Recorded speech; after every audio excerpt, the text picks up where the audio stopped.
contente de recovery que je vais être après ma petite chirurgie. C'est super cute, c'est super privé. Genre, il apporte même ma valise. Ici, on mange.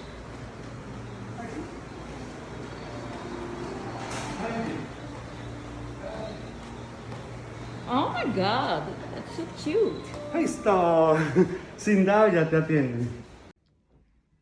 Ça, c'est ma chambre que je partage avec une autre fille qui vient de Montréal, qui est roumaine. On va s'en reparler pour l'intimité. Ça, c'est notre salle de bain. Sauf que, comme vous pouvez le voir, tu sais, la douche, c'est pas quelque chose de grave. Mais là, la salle de bain, c'est ici, si on rentre, oups, on peut pas fermer la porte. Donc, dans le fond, tu chies la porte ouverte et il y a comme un rien qui sépare. Donc, tu connais pas la personne, tu viens de te faire opérer, puis ouais, c'est ça que je réalise là. C'est un petit peu gênant. Ouais, vous pouvez pas savoir que c'est une maison de retraite. Il y a absolument rien. Tout est tellement fermé. La chirurgie était supposée d'être à 2 heures. Il est 4 heures, on vient de partir de la maison de réhabilitation. On a 30 à 45 minutes de route à faire. J'ai pas mangé depuis hier et bu depuis hier minuit parce que tu peux pas avoir la chirurgie. Donc, j'ai faim. Je suis fatiguée. J'ai vraiment hâte que ça se fasse. Mais c'est un chirurgien, c'est normal qu'il y ait du retard. Donc, il faut être très patient et compréhensif. En tout cas, je vous redonne des nouvelles demain de comment ça s'est passé ma chirurgie. Bon, on s'en va à la salle de chirurgie. Je ne sais pas du tout c'est où. Après avoir attendu tout ce temps.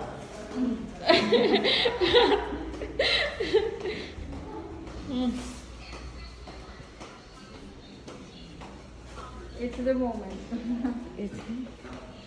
Alors, ça va être ici.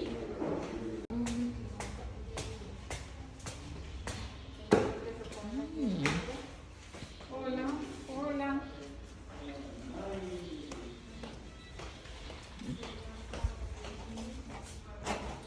Ay, está cerrado. Vous devez porter ça. Je suis toute tenue en dessous. Là, c'est sûr que je commence à être un petit peu plus stressée. Je suis super excitée. J'ai hâte de le faire. J'ai surtout hâte de manger et de boire. La chirurgie est environ 3 heures de temps. Bon, c'est mon petit look final. Je donne ça. Ensuite, si vous pouvez voir, j'ai mes petites pantoufles. Oh, non, pas que vous pouvez voir. J'ai des petites pantoufles pour mes pieds. Ça fait que ça s'en vient, c'est vraiment bientôt. Je vais te mettre un petit bracelet d'identification pour se rappeler que c'est bien toi si tu meurs. Probablement, non, je niaise. Bon, là, j'ai vu Dr. Plaza. Il est venu me faire toutes les marques pour voir où que je voulais perdre du gras. Là. Vous pouvez voir comme à peu près ici. Il m'a demandé qu'est-ce que je voulais. Moi, pour vrai, je veux vraiment pas avoir des grosses hanches. Je veux pas ressembler à toutes les filles aux États-Unis avec des hanches hyper larges, des fesses immenses. C'est pas moi. Si les autres filles aiment ça, c'est leur choix. Moi, je respecte ça, mais moi, je lui ai dit que je voulais vraiment que ça soit naturel. Je veux pas des hanches larges, puis je veux pas des grosses fesses. J'ai déjà des fesses. Donc, on m'a tout fait les marques. Là, je viens de voir le médecin, l'anesthésiste. Il vient de prendre mes battements de cœur. Donc, il m'a tout posé encore si j'avais des problèmes de santé. Pour vrai, ils sont super professionnels en Colombie. Ça me fait rire quand le monde sont comme Oh my god, t'as pas peur, tu t'en vas dans un autre pays. C'est super avancé leur technologie, mais ils nous obligent à passer plein de tests. T'arrives pas du jour au lendemain, puis tu te couches sur le lit, puis t'as peur. Là. Donc, c'est des heures et des heures de tests et de questions que vous devez être honnête. Puis moi, il a refusé de me faire les seins parce qu'il connaissait pas mon passé médical dû à ma réduction. Ma mère, donc il n'a pas voulu. Donc, c'est pas vrai qu'ils font n'importe quoi ici, puis ils vont accepter de vous opérer parce que vous allez dépenser de l'argent. Là. Et moi, il a refusé et je respecte ça, c'est son choix. Donc, je vais aller voir un autre chirurgien et essayer d'avoir aussi les informations sur ma réduction, ma mère. OK. Là, je suis dans une petite salle, puis ils me mettent une couverture. Je sais pas trop qu'est-ce qui va se passer après. On va le savoir. Ça fait que pas grand-chose. Probablement ici qu'ils viennent m'endormir. Ah, une misère. Là, ils m'ont mis un solité. Donc, je sais pas trop si je suis capable de filmer comme ça. Je sais pas trop pourquoi. En tout cas, j'ai pas posé la question. Chose est sûre, il faut vraiment que j'apprenne l'espagnol. Donc, je vais m'inscrire à des cours pour parler espagnol parce que ça n'a même pas de bon sens. Tout le monde parle espagnol ici. Ma roommate dans ma chambre est roumaine, puis elle parle espagnol parfaitement. Elle parle arabe, anglais, français, puis sa langue natale. Donc, hier, j'ai rencontré des Libanais, puis ils parlaient parfaitement espagnol aussi. Donc, ça fait un peu dur. Il faut que j'apprenne mon espagnol. Comme vous pouvez voir les marques.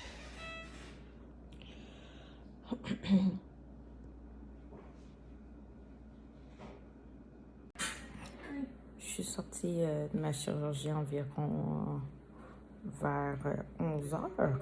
Je suis rentrée à peu près vers 7 heures. Je vais super bien. C'est sûr, quand tu sors, c'est sensible. J'ai demandé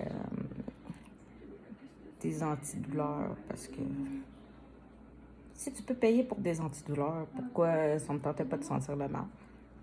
Ça va super bien. C'est sûr que je suis enflée, c'est sensible.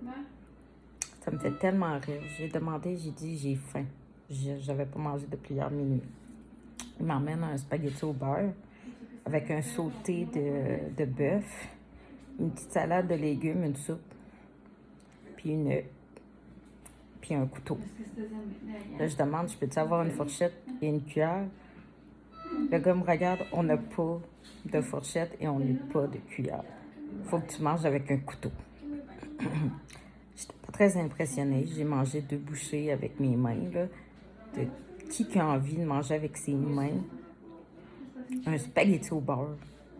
C'est, en tout cas, la seule petite chose que j'étais pas très impressionnée. Là, c'est ça, je suis dans une chambre avec une autre fille. C'est pas facile parce qu'elle, elle file pas du tout. Donc, c'est un petit peu dur d'entendre quelqu'un qui est autant en douleur. Ça me crève le cœur parce que je suis impuissante, puis moi, je vais bien. Mais les infirmiers sont super gentils, ils viennent tout le temps. Regarde ta pression, demande si tu vas bien. Si tu veux aller à la toilette, tu dis juste pipi. Ils t'emmènent à la toilette, ils sont hyper attentifs. Là, elle vient de m'enlever ma gaine. Je ne sais pas trop pourquoi. Je pense probablement pour le lever. Ils vont me changer. Ils ont enlevé mes pansements. Ils vont les changer. Donc, pour l'instant, le processus va super bien. Je devrais partir tantôt pour la maison. Je ne sais pas encore vers quelle heure. Bon, je viens juste de sortir de la clinique. On s'en va à la maison de réhabilitation, là, comme pour vrai, je vais bien. Moi, j'avais pas grand-chose à faire, hein. J'avais pas beaucoup de gras. Donc, c'est sûr que c'était un peu sensible, mais sinon, ça va. Donc, je je vais vous laisser le poster. C'est sûr que quand tu vois ça sur ta couche, parce que tu dois porter une couche, puis tu dois t'en aller en genre de pyjama pour être confortable. Je suis avec un chauffeur et il y a une autre fille qui est avec nous dans l'auto, que elle, son tummy tuck, c'était extrêmement douloureux. Donc ça, attendez-vous à être en douleur pendant quelques jours. Je viens de terminer mes dents. Je m'en dure plus. J'ai tellement mal dans le dos là, de la chirurgie. Hey, c'est fou là. Je fais plein d'acné en plus. Ça, j'ai décidé de quand même de boire, même si on n'est pas supposé avec les médicaments. Je m'en dure plus là. Ça n'a pas d'allure. C'était pas une très bonne idée pour moi de faire ma chirurgie et finir mes dents. J'aurais dû faire mes dents avant parce que ça a quand même pris 5 heures. Là, je vois mon petit doigt. Mais j'ai tellement mal dans le dos, là. Parce que tu dois porter ça. Je l'ai même ouvert.